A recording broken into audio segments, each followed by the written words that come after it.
एक दिन बुद्ध और उनके अनुयायियों का एक बड़ा समूह एक गांव से गुजर रहे थे। बुद्ध ने नीचे बैठने के लिए एक बड़े छायादार वृक्ष को चुना ताकि समूह गर्मी से कुछ देर आराम कर सके। उन्होंने पढ़ाने के लिए एक विशेष समय को चुना और उसके बाद उन्होंने ग्रामवासियों को पढ़ाना शुरू किया। जल्द ही ग्रामीणों ने आने वाले शिक्षक के बारे में सुना और कई लोग उन्हें सुनने के लिए जमा हो गए। जैसे जैसे भीड़ बढ़ती जा रही थी वैसे वैसे एक हठी नौजवान किनारे खड़ा होकर देख रहा था। उसके लिए ऐसा लगता था कि बहुत से लोग शहर से उसके गांव की ओर यात्रा कर रहे थे और प्रत्येक के पास बेचने या सिखाने के लिए कुछ था। भिक्षुओं और ग्रामीणों की बढ़ती भीड़ से अधीर होकर वो युवक जोर से चिल्लाया, चले जाओ, तुम बस हमारा फायदा उठाना चाहते हो। तुम शिक्षक यहाँ कुछ सुंदर शब्द पढ़ाने आते हो और फिर भोजन और पैसे मांगते हो। लेकिन बुद्ध इन अपमानों से अविचलित थे। वो शांत रहे। उन्होंने विनम्रता पूर्वक उस युवक से अनुरोध किया कि वो आगे आए। फिर उन्होंने कहा, हे मनुष्य, अगर आपने किसी के लिए एक प्यारा उपहार खरीदा है लेकिन उस व्यक्ति ने उपहार स्वीकार नहीं किया तो वो उपहार किसका होगा? इस अजीबोगरीब सवाल से युवक चौंक गया और उसने कहा, मुझे लगता है कि उपहार अभी भी मेरा होगा क्योंकि मैं वो था जिसने इसे खरीदा था।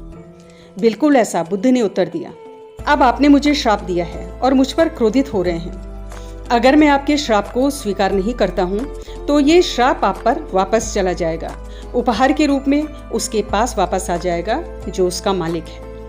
युवक ने अपने हाथ आपस में जोड़े और धीरे से बुद्ध को प्रणाम किया। यह एक स्वीकारोक्ति थी कि एक मूल्यवान सबक उस युवक ने उस दिन सीखा था और इसीलिए बुद्ध ने सभी को सुनाने के लिए एक निष्कर्ष निकाला। उन्होंने कहा, जैसे एक दर्पण किसी वस्तु को दर्शाता है, जैसे एक स्थिर झील आकाश को दर्शाती है, सावधान रहें कि आप जो भी बोलते हैं या जो भी कार्य करते हैं वो अच्छे के लिए है। अच्छाई के लिए हमेशा अच्छाई को पीछे छोड़ दिया जाएगा और नुकसान को हमेशा दूर कर दिया जाएगा।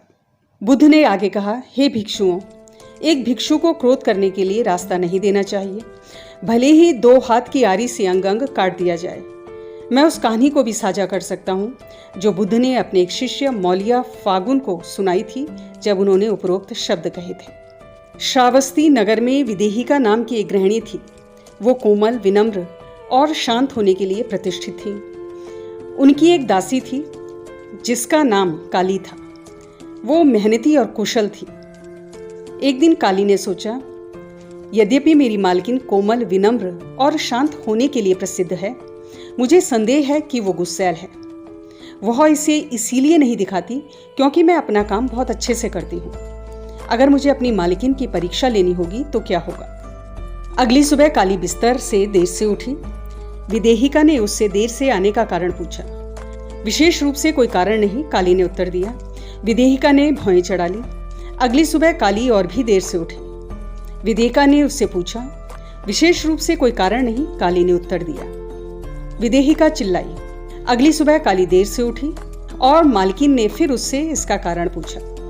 विशेष रूप से कोई कारण नहीं, काली ने उत्तर दिया। विदेहिका गुस्से में बहुत उखड़ गई और काली पर जोर जोर से चिल्लाने लगी।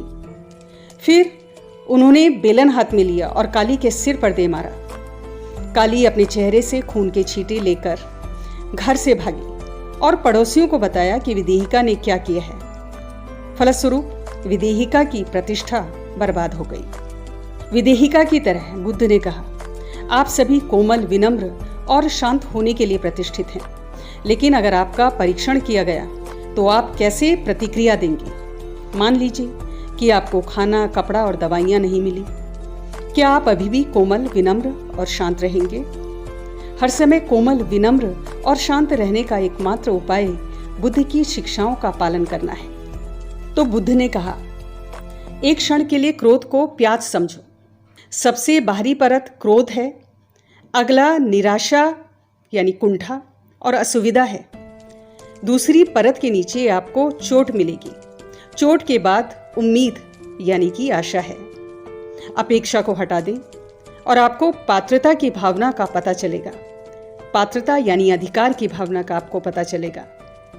पात्रता के ठीक बाद मोह की परत, अनुराग की परत है और आगे बढ़ो तो तुम अज्ञानता पाओगे। ये प्याज गलत विचारों, और अविद्या की खाद में पोषित और आत्म केंद्रित द्वारा उगाया जाता है, अहंकार की मिट्टी में बढ़ता है। जब तक इस प्याज की एक भी परत मौजूद है, कमरे को तेज गंध से भरने और आपको रुलाने के लिए काफी है। आप इसे काटकर कितने भी टुकड़े कर लें, ये गंध बनी रहेगी। या तो इसे प्यार, क्षमा और धैर्य से पकाएं और ये बेहतर, खाने योग्य और स्वादिष्ट हो जाएगी, या सब मिलकर इससे छुटकारा पाएं, क्योंकि क्रोध रूपी प्याज कच्चे रूप में तीखा और लच्छेदार रहता है। एक तरह से ये परतें क्रोध की विभिन्न अवस्थाओं का प्रतिनिधित्व करती हैं। हम अचानक किसी पर झपट सकते हैं, लेकिन उस प्रतिक्रिया के नीचे क्रोध की भावना कई चरणों में आगे बढ़ी है। परमाणु विस्फोट की तरह वह क्षण भर में हो सकता है। बुद्धिमानों का क्रोध चंद्रमा के समान होता है, ये जल्दी ही कम हो जाता है। जब क्रोध एक अभिव्यक्ति नहीं, एक भावना है, तो ये कचरे के ढेर के समान है। यानी अगर साफ नहीं किया जाता तो ये केवल सड़ता है और समय के साथ खराब हो जाता है। अगली बार जब आप खुद को काम करते हुए पाते हैं, तो बस ध्यान रखिए कि थोड़ा सा क्रोध सालों की कड़ी मेहनत से अर्जित आध्यात्मिक उपलब्धि को नष्ट कर सकता है। अगर आपको दृढ़ रहना है, तो क्या आपको वास्तविक दुनिया में काम करने के लिए क्रोध का प्रदर्शन करने की जरूरत है? तो आप हानिकारक शब्दों का उपयोग किए बिना ही ऐसा कर सकते हैं कि गेंद को घुमाने के लिए कई बार गुस्से का प्रदर्शन जरूरी होता है। लेकिन अगर ऐसा करने में आप वास्तव में क्रोध का अनुभव करते हैं, तो इसका ये मतलब है कि ये अब केवल दिखावे के लिए नहीं, बल्कि आपके दिल में इसका असर हुआ है। जिन आधी चीज़ों के लिए हम अपनी नींद खो देते हैं, उनमें से ज़्यादातर जिन पर हम अपनी शांति खो देते हैं, वे कभी शायद ही इसके लायक होते हैं। जीवन उनके बिना कर सकता है। क्रोध को अपने अंदर रखने से कभी किसी की समस्या का समाधान नहीं हुआ है और ना ही उसे कोई खुशी मिली है। थोड़ा सा प्याज, कुछ करारापन और उत्साह ये ला सकता है। ये क्रोध आपकी करी के स्वाद को बढ़ा सकता है, लेकिन आप पूरी चीज़ को अकेले नहीं खा सकते। गुस्से में एनर्जी कुछ ऐसी ही होती है। इस प्याज को पकाएं या फिर इसका सेवन करें, इसकी परतें छीलें और अंत में कुछ नहीं है। संक्षेप में ये क्रोध है।